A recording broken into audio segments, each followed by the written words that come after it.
رسول اللہ صلی اللہ علیہ وسلم نے فرمایا لوگوں پر ایک ایسا زمانہ آئے گا جب میاں بیوی آپس میں زنا کریں گے۔ صحابہ نے پوچھا یا رسول اللہ صلی اللہ علیہ وسلم کیا ایسا ممکن ہے کہ مرد اپنی بیوی سے زنا کرے اور بیوی اپنے شوہر سے؟ پھر حضور صلی اللہ علیہ وسلم نے فرمایا بسم اللہ الرحمن الرحیم، اسلامی معاشرے کی پاکیزگی کی حفاظت کرنا، ہر مسلمان کی عزت، نفس اور روح کی طہارت باقی رکھنا اور اچھے نسب کے لوگوں کو ملاوٹ کی غلاظت سے محفوظ کرنا زنا کے حرام ہونے کی حکمت ہے۔ عبرانی کی ایک صحیح روایت ہے کہ ابوالعاص نبی صلی اللہ علیہ وسلم سے روایت کرتے ہیں کہ آپ صلی اللہ علیہ وسلم نے فرمایا روزانہ آدھی رات کے وقت آسمان کے دروازے کھول دیے جاتے ہیں اور ایک پکارنے والا فرشتہ پکارتا ہے کہ ہے کوئی دعا کرنے والا جس کی دعا قبول کی جائے، کوئی سوال کرنے والا جس کا سوال پورا کیا جائے، کوئی مصیبت زدہ جو دعا کرے اور اس کی مصیبت دور کر دی جائے۔ یعنی آدھی رات کے بعد دعائیں قبول ہونے لگ جاتی ہیں۔ ناظرین، اللہ تعالیٰ ہر دعا کرنے والے مسلمان کی دعا قبول فرماتا ہے سوائے زانیہ کے جو اپنی شرمگاہ کے ذریعے غیر مرد کو سیراب کرتی ہے۔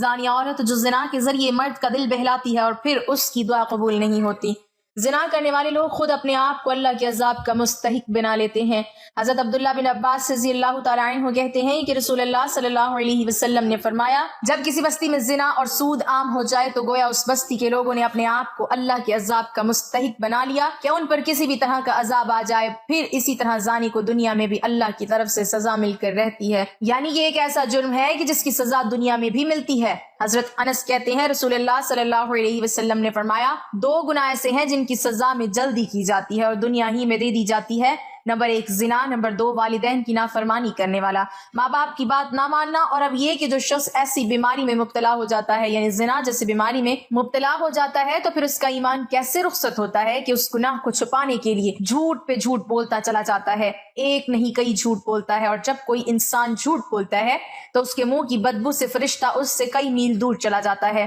اس انسان سے اللہ تعالیٰ کی حفاظت ہٹ جاتی ہے اور وہ شخص ذلیل ہو کر رہتا ہے۔ دنیا میں بھی انسان پر طرح طرح کی بیماریاں اور طرح طرح کی مصیبتیں نازل ہوتی ہیں۔ پھر بڑھاپے کی عمر میں زنا کرنا اللہ کے غضب اور غصے کو بھڑکاتا ہے۔ پھر اسی طرح جس بستی میں زنا عام ہو جائے وہاں موتیں بہت ہونے لگتی ہیں، موت کی کثرت ہو جاتی ہے، قتل کی کثرت ہو جاتی ہے۔ پھر اسی طرح کسی بھی غیر حاضر شخص کی بیوی سے زنا کرنے والے شخص پر اللہ تعالیٰ قیامت کے روز ایک سانپ مسلط کر دیں گے۔ مذہبی کتب میں قیامت کے آنے سے پہلے بہت ساری علامات کا ذکر کیا گیا ہے۔ قیامت کی علامات میں سے سب سے پہلی علامت حضرت محمد رسول اللہ صلی اللہ علیہ وسلم کی دنیا میں تشریف آوری اور آپ کی وفات ہے۔ پچھلی آسمانی کتابوں میں آپ صلی اللہ علیہ وسلم کا لقب بنی السا لکھا ہے جس کا معنی ہے قیامت کا نبی، یعنی حضور صلی اللہ علیہ وسلم وہ آخری نبی ہوں گے کہ جن کی امت پر قیامت قائم ہوگی۔ قیامت آنے سے قبل حضور صلی اللہ علیہ وسلم نے فرمایا کہ اولاد نافرمان ہو جائے گی، بیٹیاں تک ماں کی نافرمانی کرنے لگیں گی، دوست کو اپنا اور باپ کو پرایا سمجھا جانے لگے گا، علم اٹھ جائے گا اور جہالت عام ہو جائے گی، دین کا علم لوگ دنیا کمانے کے لیے حاصل کرنے لگیں گے، نااہل لوگ امیر اور حاکم بن جائیں گے اور ہر قسم کے معاملات عہدے میں اور مناسب نااہلوں کے سپرد ہو جائیں گے، جو جس کام کا اہل اور لائق نہ ہوگا وہ کام اس کے سپرد ہو جائے گا۔ لوگ ظالموں اور برے لوگوں کی تعظیم اس وجہ سے کرنے لگیں گے کہ یہ ہمیں تکلیف نہ پہنچائیں گے، شراب کلم کلا پی جانے لگے گی، اعلانیہ طور پر ناچنے اور گانے والی عورتیں عام ہو جائیں گی، گانے بجانے کا سامان اور آلات موسیقی بھی عام ہو جائیں گے، لوگ امت کے پہلے بزرگوں کو برا بھلا کہنے لگیں گے، جھوٹ عام پھیل جائے گا اور جھوٹ بولنا کمال سمجھا جانے لگے گا، امیر اور حاکم ملک کی دولت کو ذاتی ملکیت سمجھنے لگیں گے، امانت میں خیانت شروع ہو جانے لگے گی، امانت کے طور پر رکھوائی جانے والی چیزوں کو لوگ ذاتی دولت سمجھنے لگیں گے، نیک لوگوں کی بجائے غلط کار قسم کے لوگ اپنے اپنے قبیلے اور علاقے کے سردار بن جائیں گے، شرم و حیا بالکل ختم ہو جائے گی۔ ابھی موجودہ زمانے میں آپ خود دیکھیں گے یہ سب علامتیں پوری طرح موجود ہیں۔ حضور صلی اللہ علیہ وسلم نے فرمایا قیامت آنے سے پہلے ظلم و ستم عام ہو جائے گا، ایمان سمٹ کر مدینہ منورہ کی طرف چلا جائے گا، جیسے سانپ سکڑ کر اپنے بل کی طرف چلا جاتا ہے ویسے حالات پیدا ہو جائیں گے کہ دین پر قائم رہنے والے کی وہ حالت ہوگی جو ہاتھ میں انگارہ پکڑنے والے کی ہوتی ہے، زکوٰۃ کو لوگ تابان سمجھنے لگیں گے، مال غنیمت کو اپنا مال سمجھا جانے لگے گا، ماں کی نافرمانی اور بیوی کی فرما برداری شروع ہو جائے گی، عورتیں زیادہ اور مرد کم ہو جائیں گے، یہاں تک کہ ایک مرد 50 عورتوں کا نگران ہوگا، زناکاری اور بدکاری عام ہو جائے گی، حتیٰ کہ حضور صلی اللہ علیہ وسلم نے فرمایا کہ قیامت کے قریب زمانے میں لوگ اپنی بیویوں کے ساتھ زنا کریں گے، بلکہ جب ہم نے یہ حدیث پاک پڑھی کہ لوگ اپنی بیویوں کے ساتھ زنا کریں گے تو ہمیں اس بات کی سمجھ نہیں آئی، تو ہم نے اپنے استاد سے پوچھا کہ استاد جی اس کا کیا مطلب ہے کہ لوگ اپنی ہی بیوی سے زنا کریں گے؟ تو انہوں نے فرمایا کہ ہاں اس کی کئی صورتیں ہیں، ایک صورت تو اس کی یہ ہے کہ مرد یا عورت کوئی کفر یا بول دے اور نکاح ٹوٹ جائے اور ان کو اس کا پتہ ہی نہ ہو کہ نکاح ٹوٹ گیا ہے یا نہیں۔ اور آج کل تو یہ بات عام ہے، لوگوں کو اس بات کا علم ہی نہیں، بلکہ قاری ثناء اللہ پانی پتی نے لکھا ہے کہ اگر دو بندے گفتگو کر رہے تھے، ایک نے کہا کہ یہ تو شریعت کی بات ہے اور اگلے نے جواب دیا کہ رکھ پڑے شریعت کو، تو وہ آدمی کافر ہو گیا۔ تو ہمیں چاہیے کہ ہم علماء سے پوچھیں کہ کلماتی کفر کون کون سے ہیں، یہ نہ ہو کہ ہم ایسے جملے بولیں اور کفر کا ارتکاب کر رہے ہوں۔ کئی جملے تو بہت عام ہیں، تو ان کا علم حاصل کرنا ضروری ہے کہ کہیں ہم تو اپنی گفتگو میں کوئی ایسی بات نہیں کہہ جاتے۔ اگر نکاح ٹوٹ گیا تو پھر اپنے ذم میں میاں بیوی رہ رہے ہیں اور زنا کا گناہ لکھا جا رہا ہے، تو فرمایا کہ مرد قریب قیامت میں اپنی بیویوں سے زنا کریں گے۔ ایک صورت تو یہ ہے کہ یہ کفری کلمات بیوی بولے تو بھی نکاح ٹوٹا اور اگر خامد بولے تو بھی نکاح ٹوٹا، اور دوسری صورت ایک دوسرے کے ساتھ بحث، اور یہ تو ہر گھر کی بات نظر آتی ہے۔ جب شادی ہوئی تو میں بولتا تھا اور بیوی سنتی تھی، اس نے کہا پھر بچے ہو گئے تو بیوی بولتی تھی اور میں سنتا تھا، اس نے کہا پھر ہم دونوں بوڑھے ہو گئے، ہم دونوں بولتے تھے اور محلے والے سنتے تھے۔ بڑھاپے میں بحث اور زیادہ تکرار ہو جاتی ہے، اور اس میں ہوتا کیا ہے، مرد کی زبان میں کنایا طلاق نکل جاتی ہے۔ کنایات کہتے ہیں لفظ تو طلاق والا نہیں بولا، لیکن بات ایسی کر دی کہ مفہوم طلاق والا نکلتا ہے، اس کو کنائے میں طلاق کہتے ہیں۔ اب یہ گناہ بہت زیادہ ہے، غصے میں کہہ دیتے ہیں کہ چلی جا، مجھے تیری کوئی ضرورت نہیں، آج کے بعد اس قسم کے الفاظ جس کا نتیجہ یہ نکلے کہ تو میری بیوی نہیں ہے۔ اب اس قسم کے مسائل کی بھی معلومات حاصل کرنی چاہیے۔ شریعت کہتی ہے کہ علم حاصل کرو، ایسا نہ ہو کہ کنایا میں طلاق ہو جائے، جنہیں پتہ بھی نہ ہو اور وہ ساتھ رہ رہے ہوں۔ اور آج تو یہ حالات ہیں کہ زبان سے طلاق کہہ دیتے ہیں، طلاق ہو بھی جاتی ہے، پتہ بھی ہے دونوں کو، مگر بدنامی ہو جائے گی، پھر میاں بیوی کچے رہ رہے ہیں، ایک گھر ایک کمرے میں، تو یہ زنا کر رہے ہیں۔ قربان جائیں اس سچے نبی کی مبارک زبان پر 1400 سال پہلے وارن کر دیا تھا کہ قرب قیامت میں لوگ اپنی بیویوں سے زنا کریں گے۔ ناظرین، صحیح بخاری کی ایک حدیث کے مطابق قرب قیامت کی ایک نشانی یہ بھی ہے کہ اقتدار غلط لوگوں کے ہاتھ میں دے دیا جائے گا۔ علماء کرام اس نشانی کے متعلق بھی کہتے ہیں کہ آج دنیا بھر کے ممالک کے حکمرانوں کی طرف دیکھیں تو صاف پتہ چلتا ہے کہ یہ نشانی بھی پوری ہو چکی ہے۔ صحیح بخاری ہی میں ایک اور نشانی بتائی گئی ہے کہ قیامت سے قبل لوگ بلند ترین عمارت بنانے میں ایک دوسرے پر سبقت لے جانے کی کوشش کریں گے۔ آج ہم دیکھتے ہیں کہ وہی دور شروع ہو چکا ہے، دنیا بھر میں بلند و بالا عمارتیں کھڑی ہو چکی ہیں، اور جس ملک میں سب سے بلند ترین عمارت موجود ہو وہاں کے حکمران اور شہری اسے فخر کا سبب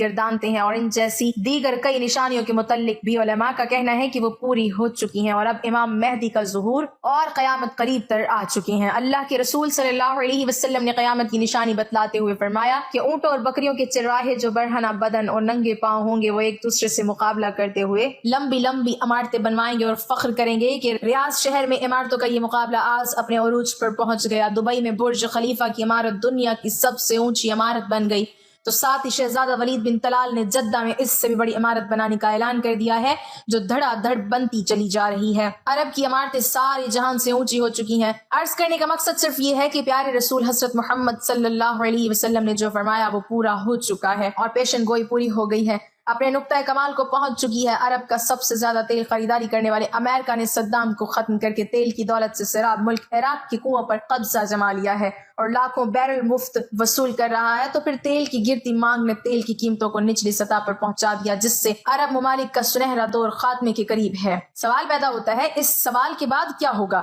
اللہ کے رسول صلی اللہ علیہ وسلم کی ایک اور حدیث ہے کہ قیامت سے پہلے سرزمین عرب دوبارہ سرسبز ہو جائے گی۔ سعودی عرب اور امارت میں بارشیں شروع ہو چکی ہیں، مکہ اور جدہ میں سیلاب آ چکے ہیں۔ عرب سرزمین جیسے پہلے ہی جدید ٹیکنالوجی کا کام میں لا کر سرسبز بنانے کی کوشش کی گئی، وہ قدرتی موسم کی وجہ سے بھی سرسبز بنتی جا رہی ہے۔ سعودی عرب گندم میں پہلے ہی خود کفیل ہو چکا ہے، اب وہاں خشک پہاڑوں پر بارشوں کی وجہ سے سبزہ اگنا شروع ہو چکا ہے، پہاڑ سرسبز ہونا شروع ہو گئے ہیں۔ بارشوں کی وجہ سے آخرکار حکومت کو ڈیم بنانا ہوگا جس سے پانی کی نہریں نکلیں گی، ہریالی ہوگی، سبزہ مزید ہوگا، فصلیں لہلہائیں گی۔ یوں یہ پیشن گوئی بھی اپنی تکمیلی مراحل سے گزرنے جا رہی ہے، اور جو حضور صلی اللہ علیہ وسلم نے فرمایا اسے ہم اپنی آنکھوں سے دیکھنے جا رہے ہیں۔ اگر احادیث میں غور کریں تو مشرقی وسطیٰ کے زوال کا آغاز ملک شام سے شروع ہوا، لیکن شاید عرب حکمران یا تو یہود و نصارہ کی چال سمجھ نہ سکے یا بے رخی اختیار کی، لیکن وجہ جو بھی ہو یا نہ ہو، آپ صلی اللہ علیہ وسلم کی بتائی ہوئی علامات کو تو ظاہر ہونا ہی تھا۔